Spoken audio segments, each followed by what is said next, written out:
2장 보도록 하겠습니다. 2장 1절에서 10절입니다. 여호와께 기도한 후 물고기로 토하게 하신 것을 정언함. 1절 요나가 물고기 뱃속에서 그 하나님 여호와께 기도하여 가로되 내가 받는 고난을 인하여 여호와께 불러 아뢰었사더니 주께서 내게 대답하셨고 내가 서로의 뱃속에서 부르짖어 쌌더니 주께서 나의 음성을 들으셨나이다. 자, 2절 한번 봅시다. 내가 받는 고난을 인하여 여호와께 불러 아뢰었사더니 그래서 우리가 살다 보면요 별로 이런 형통한 날도 있고 공고한 날도 있잖아요. 공고한 날 주시는 건 뭡니까? 형통한 날 주시는 이유가 뭐라고요? 형통할 때는 찬양하고 공고할 때는 기도하고. 예, 간단합니다. 그냥 하는 섭리는. 고난할 때는 기도하고 예, 형통할 때는 찬양하고. 예, 찬양하고. 그러니까 하나님의 섭리는요 전부 다 다른 거 없어요. 자기한테 향하게 하는 거예요. 전부 다 우주 만물이 항상 두 가지 현상이잖아요. 따지보면 우리 삶이, 그죠? 공고한 날, 형통한 날, 매 순간에 사실 그거잖아요. 따지보면은. 고난할 때는 공부할 때는 뭐라 해야 되나? 기도. 저거는 주면 안 되지. 기초가 안 된다. 자, 아무튼요. 그냥 두 가지 현상입니다. 우리 삶은. 그럴 때마다 결국은 하나님 향하는 게 중요합니다. 우리가 이게 단어 오늘 공부하면서 뭐 공고, 형통 이걸 통해서 공고는 하나님 뭐다 기도하고 형통할 때는 찬양하고 이거 외우는 게 중요한 게 아니고 진짜 자연스럽게 내 삶이 어떠한 형편에 있든지 두 가지 삶을 통해서 매 순간 하나님 기억하는 거 이게 목적이라는 거예요. 그래서 공고하고 형통하다는 말은 뭡니까? 우리 범사가 이미 공고할 때도 있고 형통할 때도 있다는 거예요. 그러면은 그게 목적이 아니라는 거예요. 내 삶이 형통하는 것도 목적이 아니고 내가 하나님 이 땅에서 막 그게 그만 목적이 아니다니까. 내 생활이 변화돼가지고 공고한 날에도 뭐 하게 하는 거 하나님은 예 하나님을 향하게 하는 거 형통한 날도 하나님을 향하게 하는 거라니까. 우리는 그동안 아닙니다. 각자 신앙에 따라 다르겠지만은 공고할 때도 남 탓하고 공고할 때도 내 탓하고 형통할 때도 자기 자랑하고 형통할 때도 누구 때문에 이래 됐다고 또 자랑하고. 그렇죠? 전부 다 인간은 그렇잖아요. 자랑은 지자랑. 그렇죠. 못하면서 나빠. 여러분 알겠죠? 그러니까 하나님은 바로 어떠한 형편에 놓이든 간에 자기를 향하게 하는 거. 자, 그게 관점입니다. 내가 받는 그래서 너무 행동에 아까 전에도 얘기했잖아요. 쉬는 시간에 행동에 두지 말라고. 내 삶의 변화에만 너무 큰 목적을 두지 말고 1차적으로 예? 1차적으로 하나님이 어떠한 분인가, 하나님이 지금 편지에 계시는가, 과연 하나님이 매 순간 범사에마다 하나님 살아계시는 걸 느끼는 게 또 어떤 분으로 느끼는 거, 전능성과 속성과 여러 가지 속성들을 진짜 자기 나름대로 매 순간 느끼는 게 더 중요하다는 거예요. 그걸 느끼면은 자연스럽게 뭡니까? 그 결과로 우리 생활은 변화되게 돼 있다. 거룩한 성도의 삶을 살아지게 돼 있다는 거예요. 그건 제가 경험했습니다. 100%요. 그러지 말고. 여러분들도 다 경험했을 거예요, 아마. 그렇죠? 우선은 그러니까요. 옛날처럼 막 갖다 바치고 뭐하고 그래도 똑같아. 내 행동은 안 변해. 그렇다고 해서 변화되는 게 아니고요. 열심히 중성봉사하고 지금 이 순간 내 마음에 진짜 순수하게 하나님이 살아계신다는 확증, 또 그거 들고 동시에 하나님이 진짜 이런 분이네. 하나님은 예? 전능성과 속성성과 신실성과 영원성과 자비성 각자에게 주어진 나름대로의 그 속성을 진짜 느낄 때, 야, 나도 모르게 하나님을 경하고 싶은 생각과 행동이 따라 나온다는 거예요. 안 나올 수가 없죠. 오늘 공부하고 그러잖아요. 이 선언들이 안 나올 수가 없잖아요. 그러니까 복음을 뭐 증거해야 된다, 선교해야 된다, 필요 없다니까 다. 근본은 우선 하나님의 능력을 체험해야 된다니까.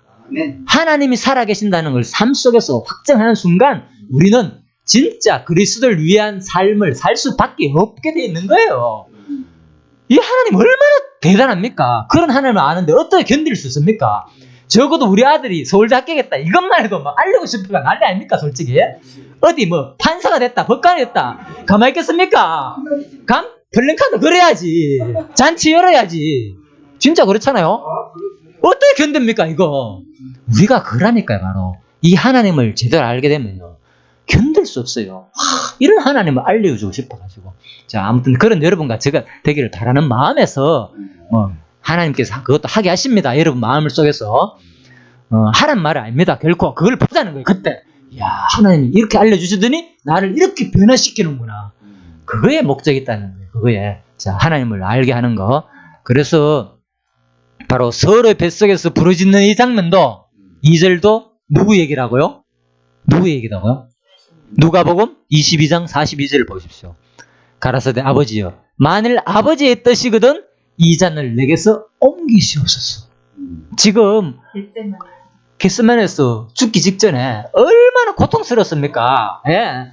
그러니까 하나님께 울부짖을 수밖에 없잖아요. 예수님이. 지금 요나가 죽기 직전이랬잖아. 뱃속에서 완전히 목숨만 부지하고 있잖아. 진짜. 아까 전에는 깨끗한 옷 입고 그냥 있지만은 이 성경에 의하면요 완전히 뒤범벅이라니까 온갖 해초가 머리에 막 감싸고 있잖아요. 그 썩은 시체 냄새가 악노할고 짐승들 그 동물들이 썩는 냄새 알잖아요. 특히 뱃속에 들어가면은 여러분 경험했을까요? 올리보마 그거 얼마나 역겹습니까? 그 냄새가 그 상황이라니까요. 그냥 아까 그 만화 상황이 아니에요. 그거는 일부 그냥 쉽게 한 거고 진짜 상상할 수 없는 지옥이라니까. 지옥. 그 뱃속은 그죠? 그 가운데서 뒤범벅이 돼가지고 찐득찐득하는 그런 진액과 각종 그죠? 물과 짠물과 막 머리에는 온갖 해초들이 막 왔다 갔다 하고 생선 뭐 할 것 없이요. 그런 상황 속에서 예, 새우도 있을 것이고 예, 진짜 각종 또 그런 것들이 지옥도 그러죠. 내가 지금 사는 게 아니다라는 표현들 있잖아요. 지금 목숨 부자고 있지만은 그 상황이라니까요. 그게 뭘 말하는가? 이 표현을 뭐라겠습니까? 서울의 뱃속에서. 서울이 뭡니까? 지옥을 말하는 거니까. 그죠? 그러니까 사실은요, 물론 이것은 이제 비유적으로 표현했겠죠, 자기가. 이제 이거, 진짜 이거는 지옥과 같은 곳이다. 이곳은 지금. 그런데 바로 이걸 뭘 말하는가 하면요. 이게 누구에 대한 모형이라고요? 예수님이 어디까지 내려왔습니까? 예수님께서. 예. 그래서 1차적으로는 예수님이 바로 고통당하실 거, 죽기 직전에 겟세마네 산에서 얼마나 그 고통을 당하실 때 부르짖는 장면, 그리고 마지막 십자가에 달리면서도 어찌하여 나를 버리시나이까 얼마나 고통스러워 하나님께 기도했잖아요. 똑같은 예라는 전부 다 이 장면이 예수의 기도 장면을 모형적으로 보인 사건이다. 자, 그리고 마태복음 12장 40절에 보면 구체적으로 예수님이 이것을 말씀으로 가르쳤어요. 이 장면을 요나가 밤낮 사흘을 큰 물고기 뱃속에 있었던 것 같이 인자도 밤낮 사흘을 땅속에 있으리라 예언했죠. 진짜 이 예언대로 예수님이 근데 땅속에 있었단 말 없잖아요. 복음서 1부면 안 나와. 그럼 어디 나오느냐? 베드로전서 3장 18절 봅시다. 자, 그리스도께서 한 번 죄를 위하여 죽으사 의인으로서 불의한 자를 대신하셨으니 이는 우리를 하나님 앞으로 인도하려 하십니다. 육체로는 죽임을 당하시고 영으로는 살리심을 받으셨으니 저가 또한 영으로 옥에 있는 영들에게 전파하시니라. 어디까지 내려갔다고요? 예수님이 엄부에까지 내려가셨다는 거예요. 맞죠? 예, 그러니까 자 고대인들의 지하세계 우주로는 기본적으로 지하세계가 악한 영들과 귀신들 그리고 죽은 자들의 감옥으로 여겨졌다. 고대인들에게는 우주로는 기본적인 세계, 지하세계가 악한 영들과 귀신들 그리고 죽은 자들이 감옥으로 여겨졌다는 거예요. 아까 서울, 음부 이런 같은 말입니다. 그래서 계시록 18장 2절에 멸망한 바벨론도 깨끗이 못한 영들이 거주하는 곳으로 되어 있고, 그죠? 그래서 전부 다 바로 또 계시록 20장 10절에 보면 잠시 불련하지만 결국에는 불과 유황못에 던져져서 귀신들, 거짓 선지자들과 함께 세세토록 괴로움을 받게 되리라고 하였다. 계시록에. 예. 그래서 사실 이 장면은 뭘 말하는가? 바로 요나가 뱃속에 들어가지고 이 괴로움 당하는 장면은 장차 하나님을 불신하고 믿지 않는 모든 자들은 이렇게 당할 것을 예표로서 보여주는 사건이라니까요. 이게 지옥에서 이 불택자들이 이렇게 울부짖으면 고통당할 것을 모형적으로 보여주는 사건이라니까. 예. 예. 그래서 계시록에서 분명히 이것이 더 구체적으로 표현되어 있고요. 자, 그리고 또한 부활하신 그리스도께서 감옥에 있는 영들에게 선포하신 것은 도대체 뭘까? 이 선포했다고 그랬잖아요, 보면은. 저가 또 한 영으로 옥에 있는 영들에게 전파하니라. 예. 제가 사실 이제 여러분한테 좀 그냥 요나서 하면 대충 내용을 통해서 그리스도와 연결하고 이렇게만 끝날 수도 있는데, 쉽게. 요나가 다 예수 얘기다 하면 되는 게 간단한 거예요. 그런데 이렇게 자세하게 한 이유는 사실 우리가 이런 걸 구체적으로 옥에 있는 영들에게 이런 것이 어려운 부분이거든요, 사실로. 그죠? 그렇죠. 그렇죠. 제가 이런 것을 좀 더 이 시간에 좀 구체적으로 좀 깊게 다루기 위해서 하는 겁니다. 사실 제공분리에 위해서 하는 거예요. 이거. 여러분들 한 게 아니고, 그래도 하다 보니까 이렇게 좀 구체적으로 합니다. 이해해 주시고요. 예, 그래서, 바로, 부활하신 그리스도께서 감옥에 있는 영들에게 선포하신 것은 뭐냐? 바로 자신이 부활함으로써 사단과 죽음의 세력을 이겼었다는 사실을 가리킨다. 쉽게 말해가지고 한번 보십시오. 그러면은 이 부분을 가지고 일반인들은요, 일반인이 아니고 가톨릭에서는 옥에 있는 영들에게 복음을 전했다고 하거든요. 예. 그래서 연옥수를 전한다니까. 너희들 지금 뭐 돈 갖다 바치라. 그러면 내가 대신에 죽은 조상들한테도 기도해가지고 천국 가게 해줄게. 이것이 가톨릭에만 있는 것이 아니고요. 어디에 있는 거 아닙니까? 저는 우리 집 사람이, 죄송합니다. 아무튼 직접적으로 옛날에 통일교 다녔거든요. 물론 지금 나왔지만은. 그래가지고 그때 이런 신앙을 가지고 있다니까. 내가 그 장모님하고 잘 알기 때문에, 장모님 돌아가시기 전까지 포함이 있었기 때문에 거의 뭐 조상들에 의해 가지고, 그죠? 돈 갖다 바치면 기도해주면은 천국 간다고.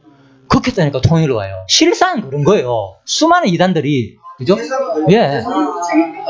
좋은 일에 예. 좋은 데 간다는 거. 예. 지금도 통일교가 번창하지. 예, 통일교는 그 교리는 구체적으로 가면 이 정도까지 나갑니다. 토른교로. 뭐 문선명이 하나님의 뭐 대언자로 와가지고 아들이다. 똑같이 지금 뭡니까 신천지하고 똑같은 거지만은, 그런데 구체적으로 가면 이 정도까지 나옵니다. 이런 것은 여러분 못 듣을 거예요. 통일교. 그렇죠? 예, 그렇죠. 결국은요, 예, 이런 식으로 해가지고 이제 돈을 모아가지고 하고 있고, 자, 이거는 놔두고요. 자, 그래서 또한 옥에 있는 영들에게 도대체 뭘 전했을까? 알겠죠? 복음을 전한 게 아니라니까요, 이게. 어떻게 보면 복음 전하는 거잖아요. 그러니까 이런 식으로 오해하니까 이구들을.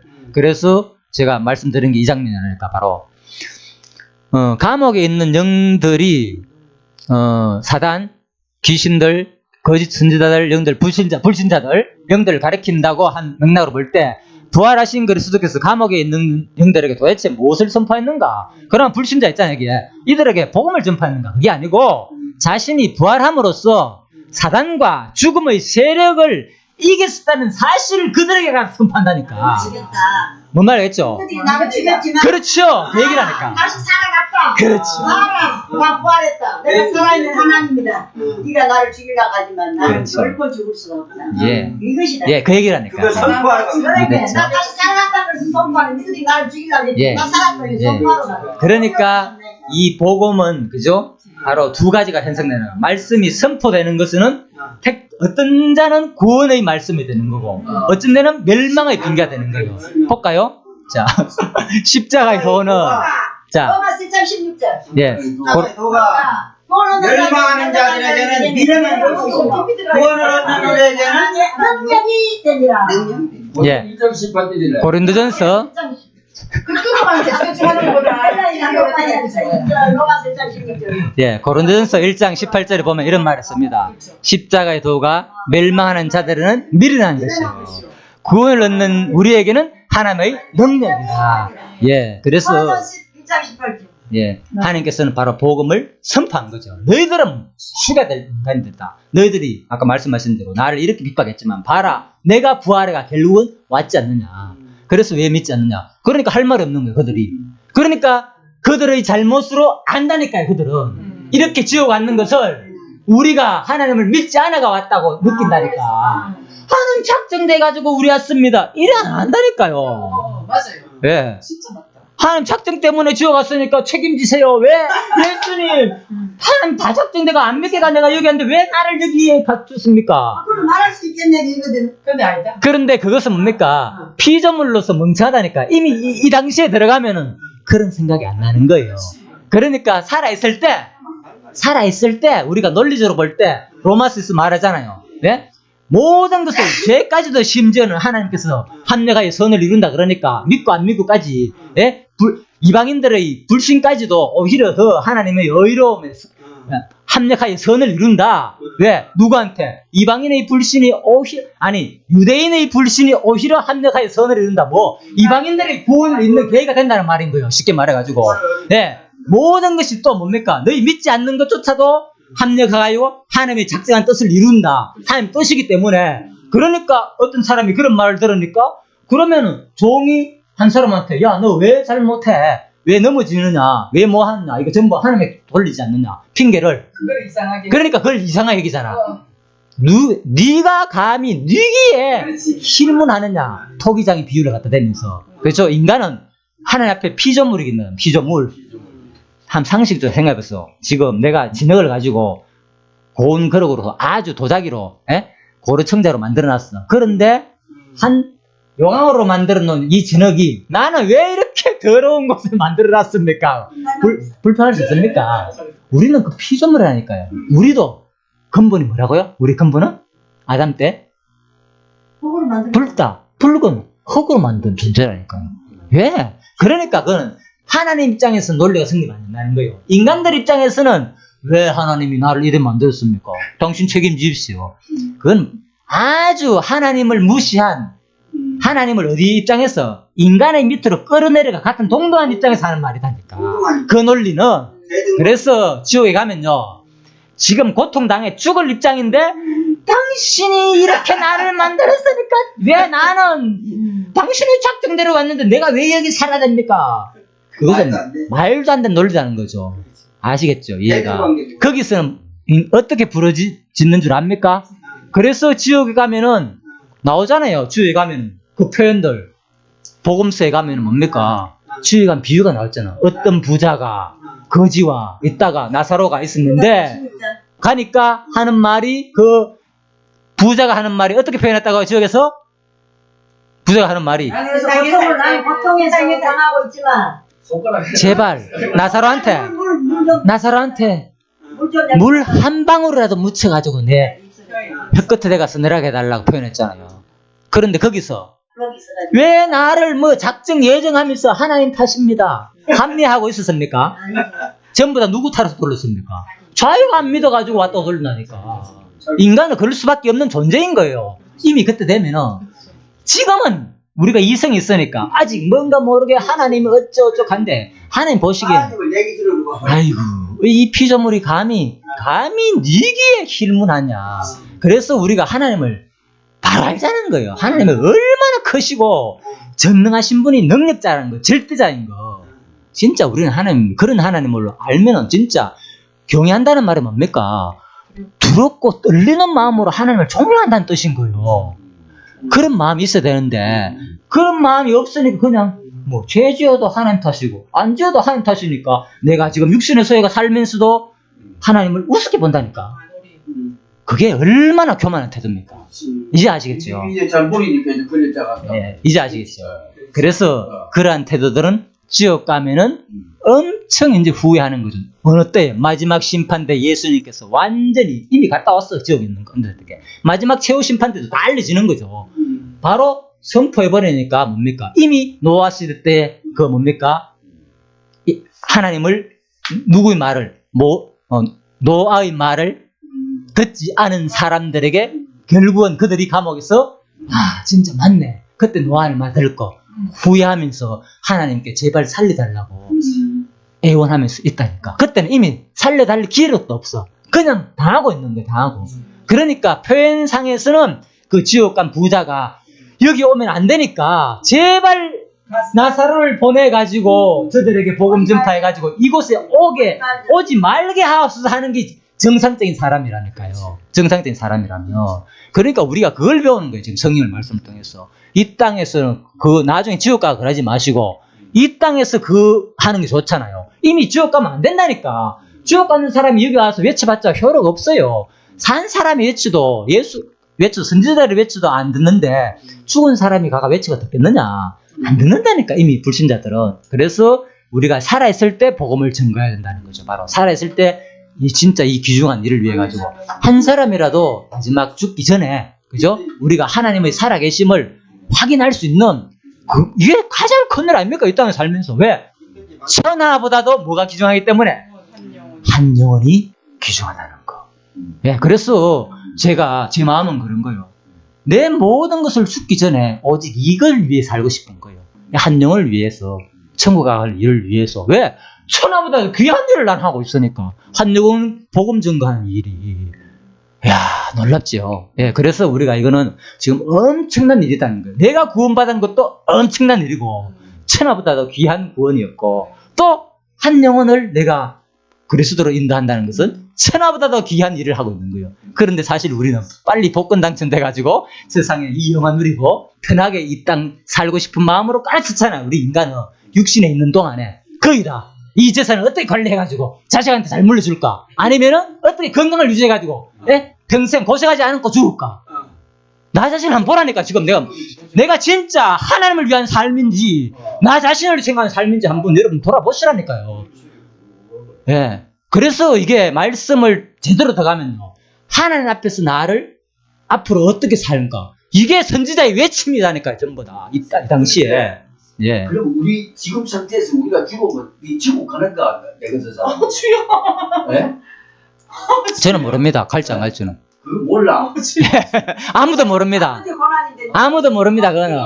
외문, 아버지 권한. 그거는 분명히 성경에 나오잖아요. 아무도 모른다고. 예. 아버지 권한. 예. 예수님이 언제 올 때도 아무도 모르고, 모르니까 그런 거 물어봤자, 그죠? 괜히 힘들고. 그러니까, 우리가 구원받았단 말이야. 구원받았는데 너 이제 좀 이따 말씀드릴게요. 자, 끝까지 가면 나옵니다. 끝까지 나가면 나옵니다. 그 부분도. 자, 여기까지 다 나옵니다. 그 문제 다 해결되니까. 하나씩 해결될 거예요. 자, 그래서 우리가, 그 다음에. 내 같은 사람도 전당 가라. 자, 이거 지금 아무튼 오늘 중요한 얘기니까 좀 시간이 들도록 마저 합시다. 자, 이게 뭔가 하면요. 요 드렸습니다. 중요한 거. 로마서 6장 23절에 보면 이런 말이 있습니다. 죄의 삭선 사망이요, 하나님의 은사는 그리스도 예수 주 안에 있는 영생입니다. 자, 죄의 삭선 뭐라고 했습니까? 반드시 사망이죠. 그런데, 자, 죄의 대가로 말미암으면, 이제 제가 이런 질문을 했습니다. 율법 요구의 궁극적 목적은 무엇인가? 율법 요구가 궁극적 목적은 뭐라고요? 죄를 깨닫게 하는 거지. 율법 요구의 궁극적 목적. 사망. 죽음이잖아요. 그렇죠. 왜? 죄의 삭선 사망이라 했잖아요. 그러니까 율법이 요구하는 건 죽음을 말하는 거죠. 자, 두 번째 질문입니다. 그러니까 예수 죽었다. 자, 하지만 율법의 요구가 단순한 육체적인 죽음이라면 어떤 문제가 생기는가? 이제 한번 우리가 사고를 잘 넓혀보는 겁니다. 율법의 요구가 단순한 육체적인 죽음에 불과할까? 그렇다면 어떤 문제가 생기겠습니까? 왜? 율법의 요구가 아니라도 어차피 모든 세상의 사람들은 다 죽게 돼 있잖아요. 그러니까 성경이 굳이 죄 때문에 죽는가? 이 말이 그렇죠? 그래서 율법의 요구는 뭘까? 그렇다면 어차피 죄 안 지도 다 죽는데 죄 지도 죽고 뭐 하나님 보시기엔 다 죄지 어쨌든 간에. 자, 그래서 바로 율법의 요구가 단순히 육체적인 죽임이라는 율법과 관계없는 일반인도 무조건 다 죽기 때문에 율법의 요구가 단순한 죽음이 아닐 것이라는 것을 우리가 추측할 수 있겠죠. 자, 그래서 세 번째. 그렇다면 율법의 궁극적인 요구는 무엇인가? 곧 율법의 궁극적인 요구는 곧 육체적인 죽음을 통한 지옥에서의 영원한 죽음이다. 네, 그래서 율법의 요구가 단순히 육체적인 죽음만 요구하는 게 아니고 진짜 온전한 죽음을 말하는 거예요. 그래서 율법을 어기는 자들 어디까지 갑니까? 육체적인 죽음으로 끝나는 게 아니고 지옥까지 간다니까요. 온전히 율법의 요구를 이룬다니까요. 그래서 그러면 자, 우리를 위해 가지고 이제 볼까요? 4번입니다. 그렇다면 율법 요구의 궁극적인 목적이 육체적인 죽음을 통한 지옥에서 영원한 죽음이라는 의미는 무엇인가 도대체? 영원한 죽음이라는 의미가 뭘까? 그래서 바로 이것은 예수님의 십자가 사건의 의미가 더욱 심도 있게 다루게 되는 계기가 된다는 것이다. 이게 바로 자 학습 문제 5번이나 마지막. 예수님의 십자가 사건의 의미가 더욱 심도 있게 다루는 계기가 된다는 것은 도대체 무엇인가? 그렇다면은 율법의 요구가 단순히 육체적인 죽음을 넘어서 지옥에서 영원한 죽음이라는 요구까지 완벽하게 이루심으로 바로 예수께서 언약대로 이루시는 하나님의 존재를 확실히 계시하셨다는 것이고, 아울러 예수님의 십자가의 자비성을 초월한 영원한 자비성을 확증하셨다는 것이다. 자, 말이 좀 어려운데요. 바로 육체적인 죽음으로만 끝난다면은, 예수님은 율법의 요구를 완전히 이루시지 않았다는 거예요. 왜? 예수 안 믿는 사람도 죽기 때문에 죄와 관계없는 사람들도 율법과 관계없는 사람 죽겠잖아요. 그러면 도대체 뭐냐? 육체적인 죽음 말고 그러면 영원한 죽음을 말했잖아요. 그러면 예수님께서 쉬운 말로 바로 오늘 누구처럼? 바로 요나처럼 어디까지 내려가야 됩니까? 완전한 지옥까지 내려가야 된다는 거예요. 그래서 요나가 그냥 뱃속에서만 죽었다는 것이 아니고 표현을 나는 뭐 서로의 뱃속에서 부르짖다는 거예요. 그래서 율법의 욕을 이루기 위해서 예수님께서 어디까지? 바로 옥에 있는 영들까지 가가지고 완전한 죽음을 경험하셨다는 거예요. 내가 묵상할 때 그런 묵상이 됐었어요, 선생님. 예, 그렇죠.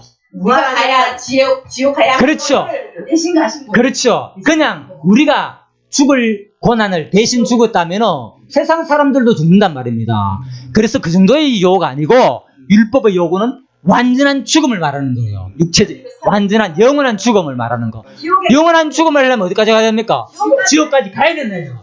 그래서 예수님께서 옥에 있는 영들까지 내려가지고 복음을 전한 그래, 거예요. 맞아. 내가 나 예수님이 지옥을 가가지고 내가 뭐 다른 다른 보고 한 게 아니라 성경 보면서 묵상이 그런 묵상이 돼. 묵상이 갔다가 거기서 부활하셨다는 것이죠. 예. 3일 동안 장사대가 3일 동안 장사된 그 순간 지옥에 계신 거예요. 그래서 자. 다시 부활한 거예요. 우리가 지옥 간 거를 대신 형벌 받으신 거죠. 그래서 이 예수의 십자가 사건이 그냥 우리가 일반적으로 그동안 생각하면은 자 십자가 사건을 그냥 뭡니까?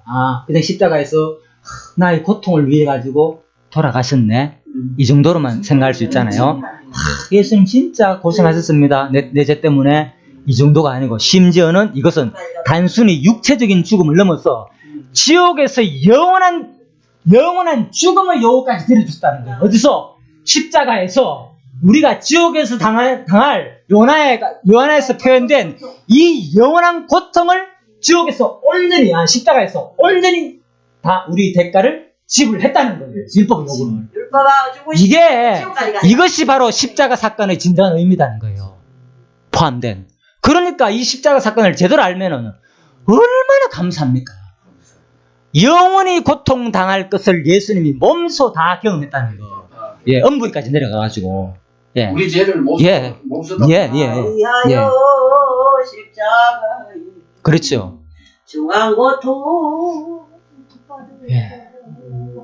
대신 주고 그러면 주 예수 사랑하신 은혜 늘 깨어서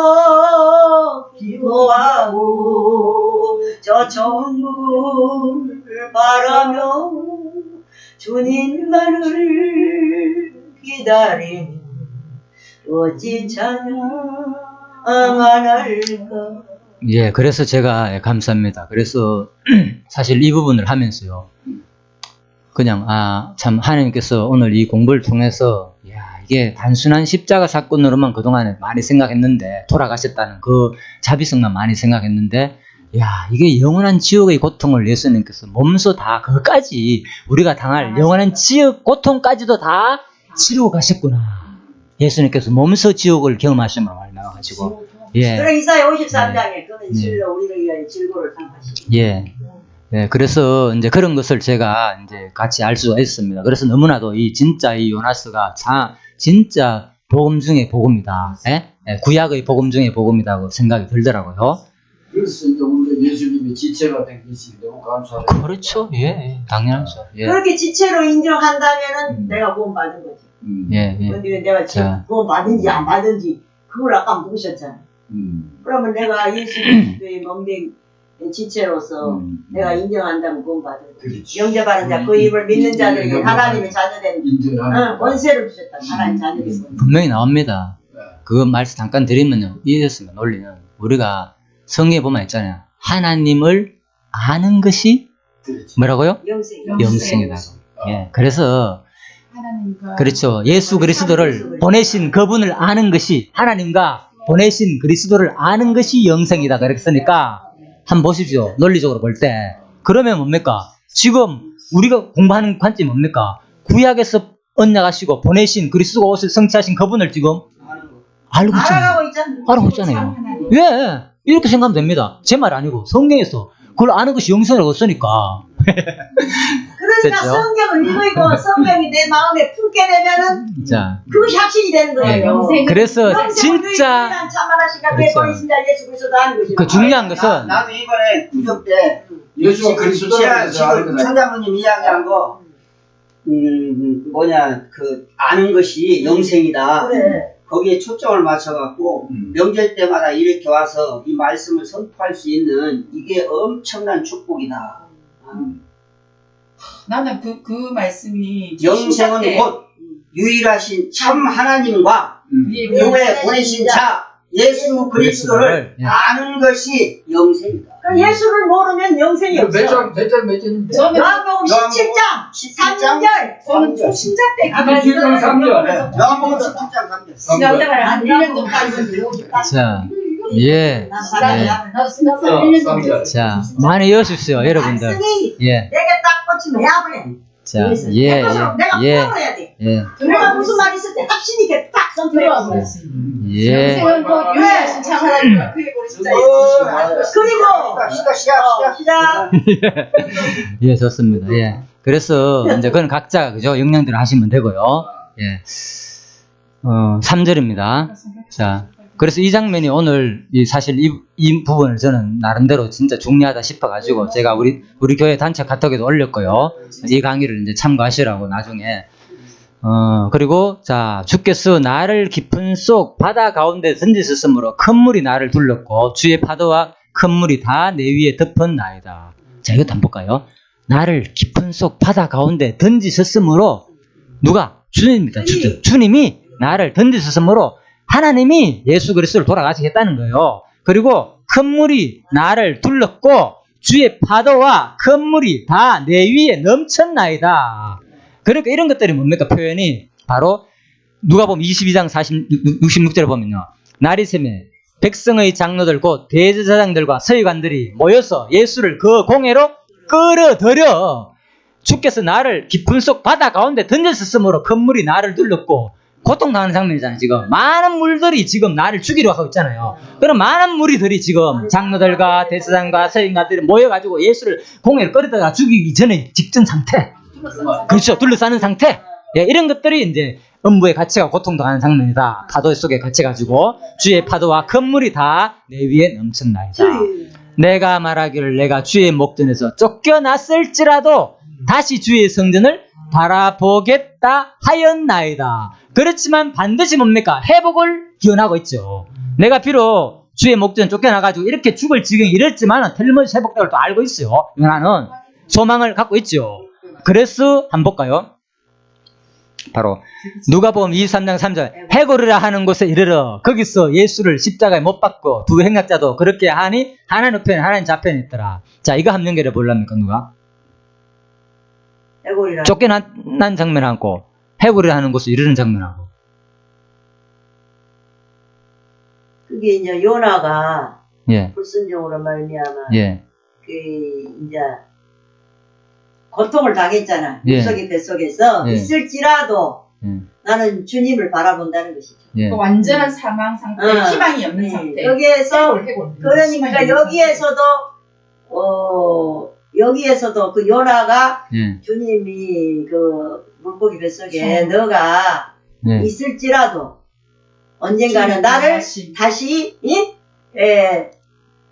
나를 포해내가지고 나를 예. 살릴 것이다.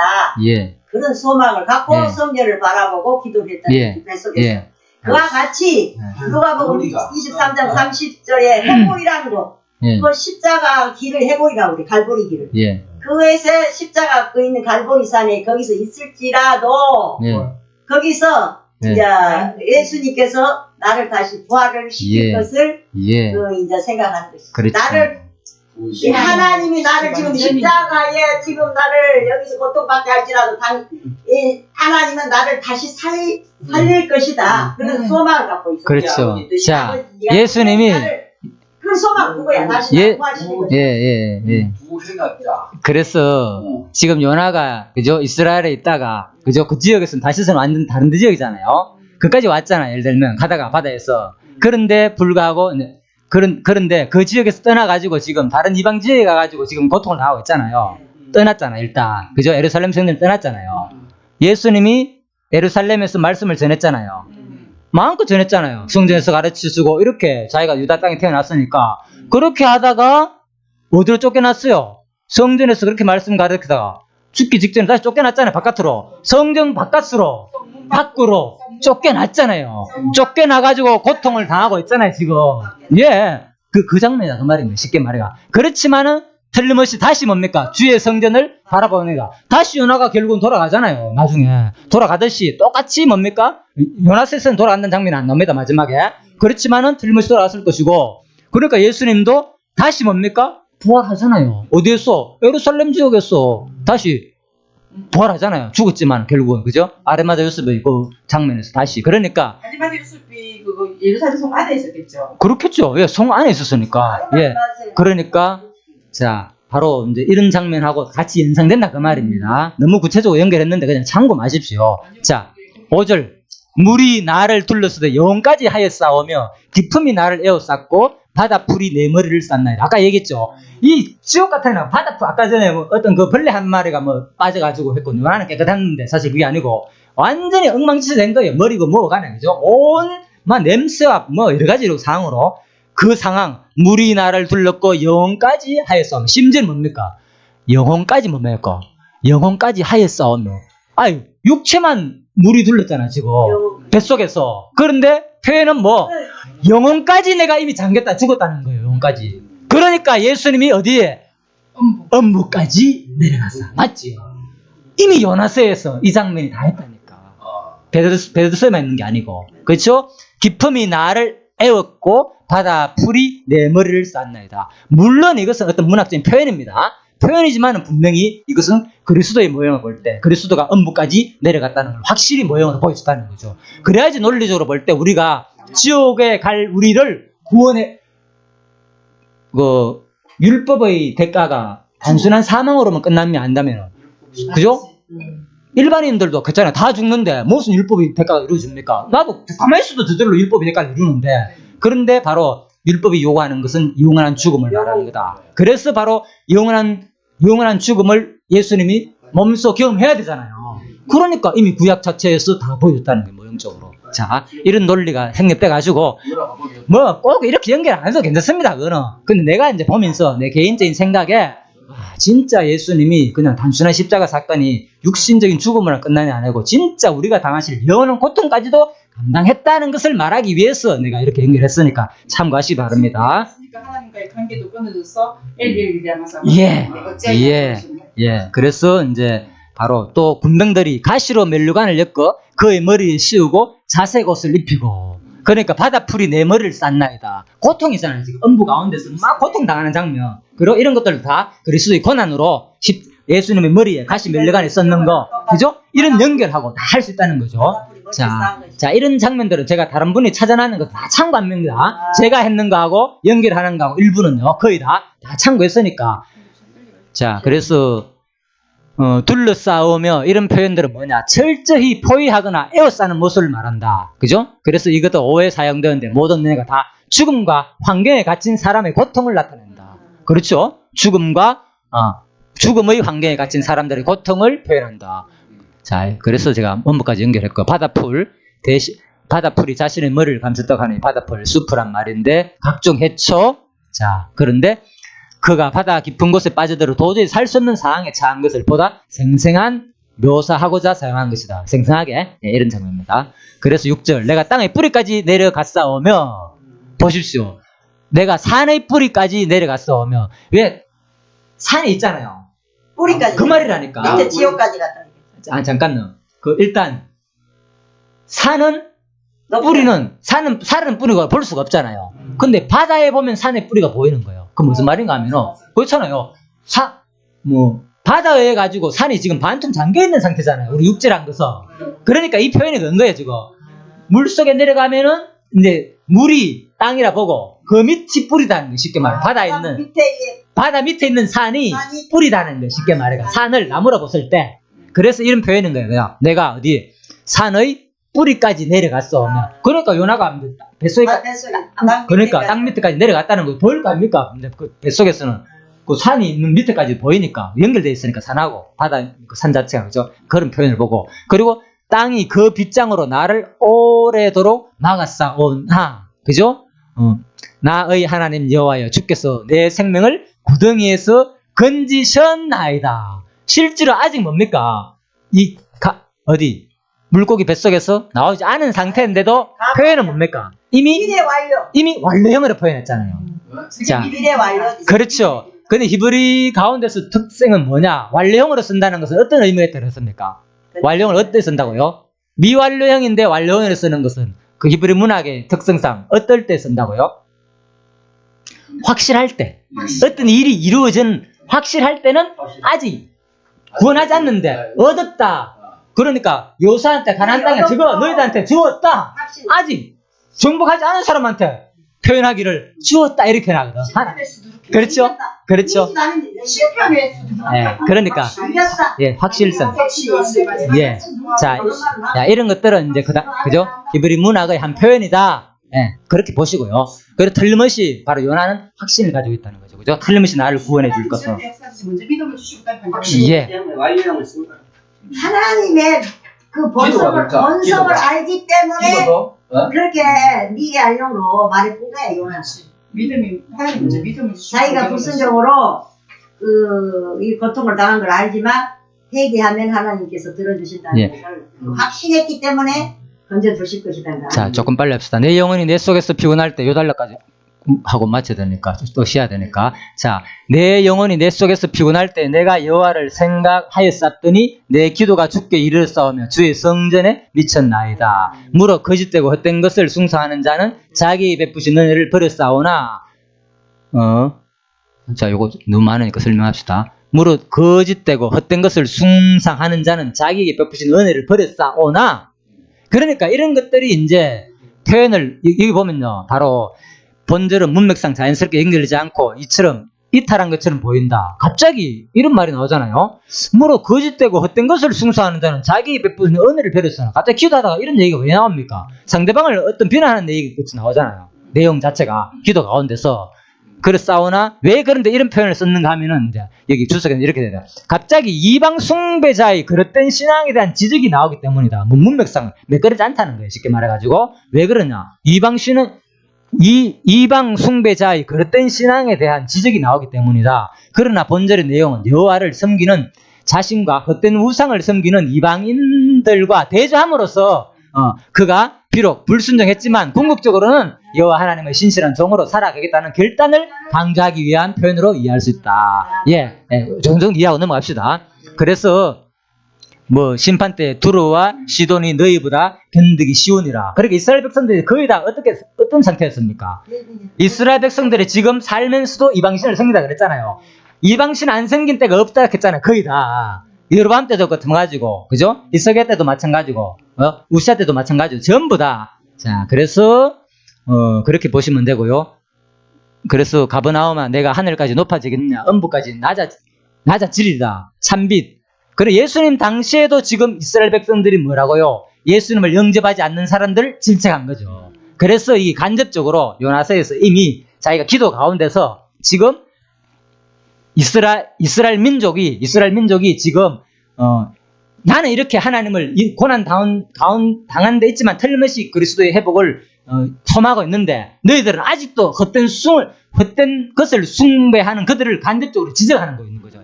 이 고난 가운데서도 이것을 보여준다 그 말인 거예요. 지금 이 설명은 주석의 설명은. 그리고 9절 나는 감사하는 목소리로 주께 제사를 드리며 나의 소원을 주께 갖겠나이다. 구원은 여호와께서 말미암나이다 하니라.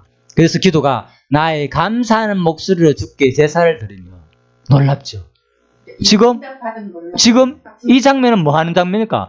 죽을 지경에 이르는 거잖아 지금 요나가. 그런데 나는 감사하는 목소리로 주께 제사를 드리며. 누구하고 똑같아요? 아까 전에 보니까 이 장면이 아까 누구하고? 아까 전에 요나 있잖아 요나. 네? 아니 아까 누구하고 이 장면 누구하고 같아요? 아까 배에 그렇죠. 배에 탄 사람들하고 똑같잖아.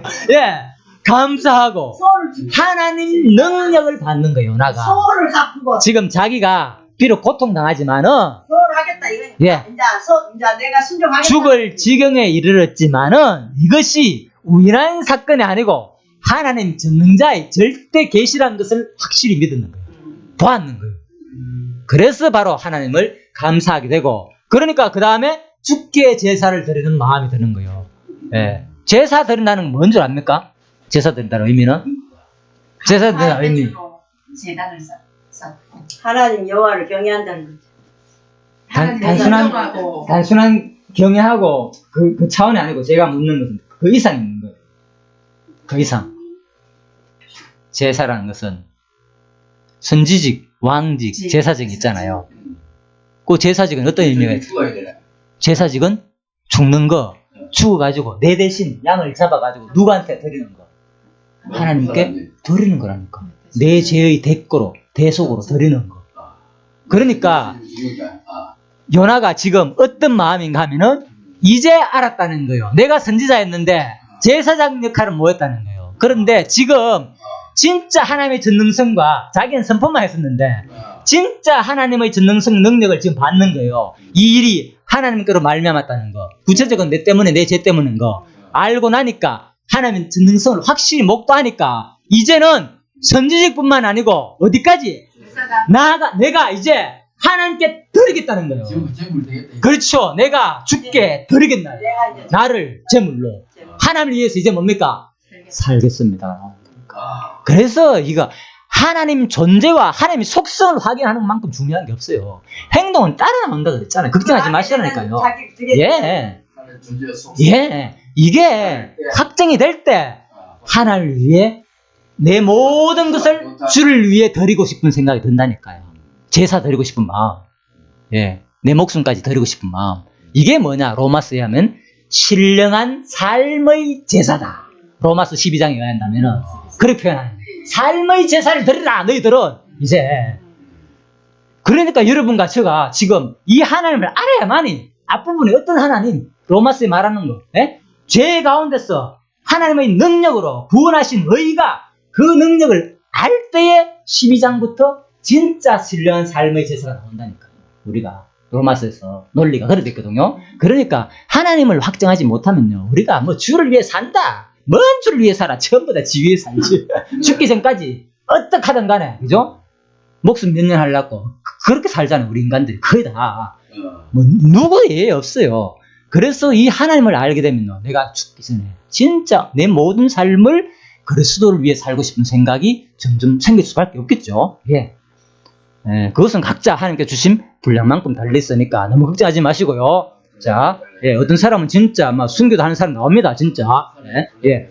나의 소원을 주께 갖겠나이다. 보십시오.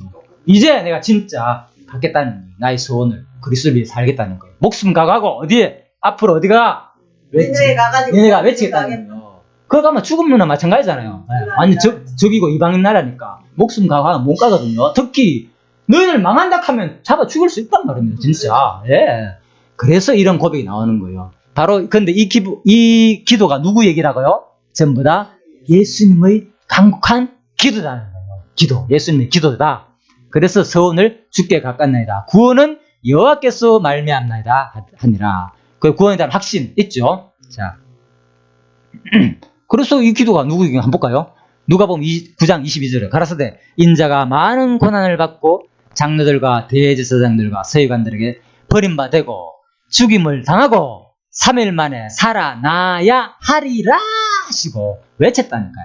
반드시 죽음 당하지만은 나는 뭐 반드시 살아난다. 죽음 당한다. 서원했는 거예요. 반드시 나는 죽을 것이다. 스스로 사람들한테 알렸잖아요. 서원했잖아요. 나 반드시 죽을 것이다. 그렇지만 난 뭐 반드시 살아난다. 확신. 죽게 갖겠나이다. 그렇지만 뒷부분 뭐야? 구원은 여호와께서 말미암다. 소망을 확실히 갖고 있다는 거예요. 요나가. 누구 얘기입니까 이게? 예수님 얘기라는 거. 똑같이요. 그렇죠. 확실하게. 자, 그래서 물고기 밖에서는 오히려 불평하던 요나가, 이건 제가 적은 겁니다.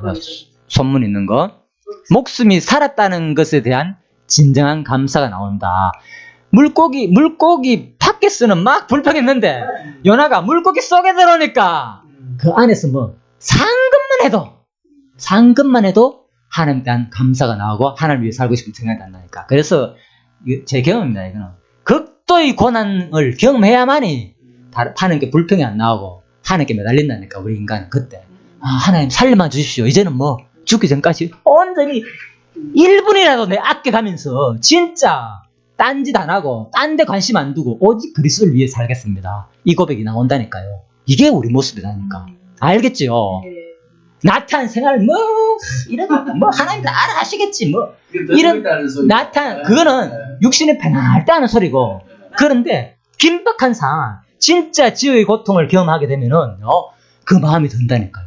그런데 우리는요 끊임없이 뭐 육신의 모습을 입고 있는 이런 삶을 살 수가 없어요. 그래서 비록 그럴지라도 하나님은 뭡니까? 끝까지 버리지 아니하시는 그때 그걸 깨달은 핵심은 네가 완전히 벗어나가 이 땅에서 나를 위해서 온전히 사는 거 그거 목적으로 만들면 하나님 뭡니까? 전부 다 이 손가락만 있는 게 아니고요. 다 머리 된다니까. 다 오른팔 된다니까. 열심히 일하는 오른팔 된다니까요. 지체로서 그렇잖아요. 다 복음 사역자다가 말이 입이 돼가지고 다 전할 것인데 아니잖아요. 각 지체의 분량 은사가 있잖아요. 그래서 감사한 거예요. 우리가 어느 지체에 속하든 간에 우리는 바로 내 모습이 그럴지라도 끝까지 소망을 버리지 않고, 그죠? 이 요나의 모습처럼 이제 그런 모습을 오늘 이 요나 2장이죠, 그죠? 이 2장 내용을 통해 가지고 그래서 여호와께서 물고기 명하사 요나를 육지에 토하니라, 그죠? 그래서 이제 살아나는 장면이잖아요. 그래서 이 토하는 장면도 요거 마저 하고 칩시다. 장면도 바로 어떻게 됩니까? 무덤에서 나오는 장면이겠죠. 바로 요나가 감옥에 갇혀 있다가 물고기 뱃속에 갇혀 있다가 어디입니까? 예, 나오는 거니까 예수님께서 유혹하는 자는 살아났다. 내가 사흘 후에 살아나라 한 것을 기억하고 사람들이 안식을 가보니까 진짜 막달라 마리아와 무덤을 보러 왔는데 건진하고 주의 천사가 하늘로 내려 돌을 굴려내고 사람은 없는 거예요. 앞에 보니까 천사가 있어. 두 사람. 한 사람 천사고 한 사람 예수였어. 알고 보니까. 그죠? 그러니까 바로 부활하는 거죠. 그래서 이런 장면들이 바로 땅속에 갇혀 있다가 나오는 장면. 다 요나의 장면이 그리스도의 죽음과 부활을 모형을 보여준다. 그래서 예수님이 한마디로 요나의 사건밖에 없다. 내가 보여줄 표적고 한마디로 이래야겠다니까. 다른 건 뭐 있는가? 성경 전부 내 얘기인데 요나 한 명 봐라. 그거 다 내 얘기다. 자, 그래서 이렇게 오늘 2장 부분은 바로 전부 다 예수의 죽음과 부활하실 것을 예표로서 모형과 그림자 사건으로서 메시아에 대한 여호와의 언약 계시하는 섭리의 일환이다. 이 모든 요나서 이제 2장 내용도, 그죠? 요나서 고통당하는 이 장면, 고통당했다가 음부에 내려가가지고 서울에서 나오는 이 장면도, 물고기 뱃속에서 나오는 이 장면도 예수의 죽음과 부활 사건이다. 자, 오늘 이제 2장까지 마무리 됐습니다. 그래서 마지막, 예, 조금 쉬야죠. 이제 많이 했기 때문에. 예, 여기까지 하고 좀 쉬다가 하도록 하겠습니다. 오늘 막 요나서가 막 내 마음에 탁탁 드는